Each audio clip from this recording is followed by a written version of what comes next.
ওই সূর্যদেব মকর রাশিতে গমন করিবে।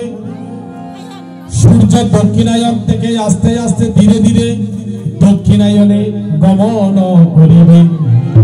তো গীতার অষ্টম অধ্যায় অষ্টম যুগের মধ্যে ভগবান বললেন কোন কালে কোন সময়ে মৃত্যুবরণ করিলে ভগবানের কথা স্মরণ করিতে করিতে যদি প্রাণবায়ু ত্যাগ করিতে পারেন তবেই মুক্তি লাভ করে ভগবত ধামে পৌঁছে যেতে পারেন। ভগবান অর্জুনকে বলছেন অগ্নির জ্যোতি শুক্ল সম্মাসায় উত্তরায়ণম তত্র প্রয়াচা গচ্ছন্তি ব্রহ্ম ব্রহ্ম বিদো জনা। বলছে এই উত্তরায়ণে যারা যারা মৃত্যুবরণ করতে পারে তারা সকলেই সেই ভগবানের ব্রহ্মলোক তথা বৈকুণ্ঠ লোক প্রাপ্ত হয়। যেমন কুরুক্ষেত্রের যুদ্ধ অগ্রহায়ণ মাসের একেবারে প্রথমার্ধে যখন এই উত্তরায়ণের 57 দিন আগে মহাবোধি বিশ্ব তিনি অর্জুনের তীরের আঘাতে আঘাতে অর্জুনের সেই তীরের উপরে সরসজ্জায় তিনি অনন্ত শায়িত হলেন।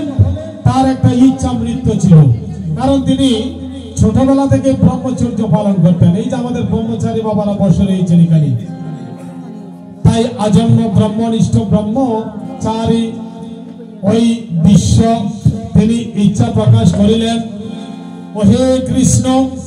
যদিও তিনি কুরুক্ষেত্রের যুদ্ধে উত্তরায়ণের 57 দিন প্রায় 2 মাস আগে তার সরসজ্জায় মৃত্যু হওয়ার কথা, কিন্তু তিনি ভগবানের কাছে একটি প্রার্থনা করেন।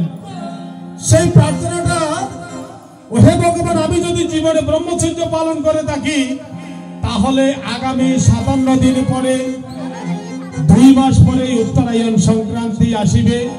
ওই উত্তরায়ণের দিনে যেন আমার প্রাণবায়ু চলে যায়। তাই শ্রীকৃষ্ণ প্রেমানন্দে আনন্দে হরি হরি বলো। তো ভগবান বলছেন সেই কথা।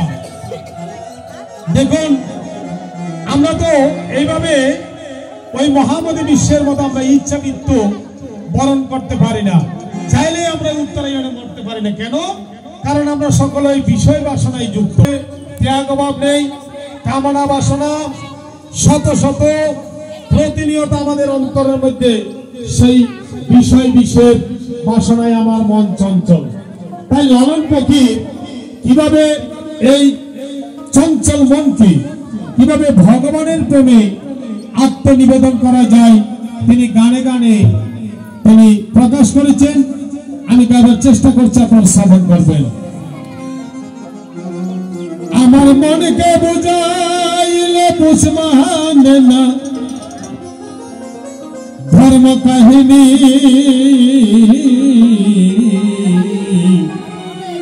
বিষয় বিষে চঞ্চলা মন বিবরজনী।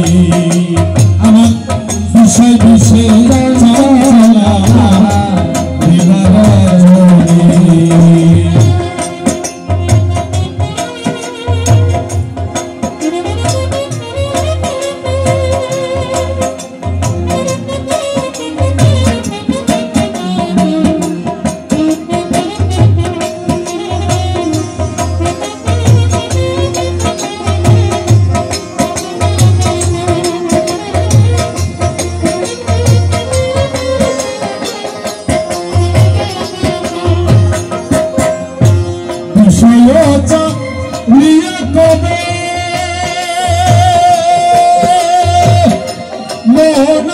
শান্ত হবে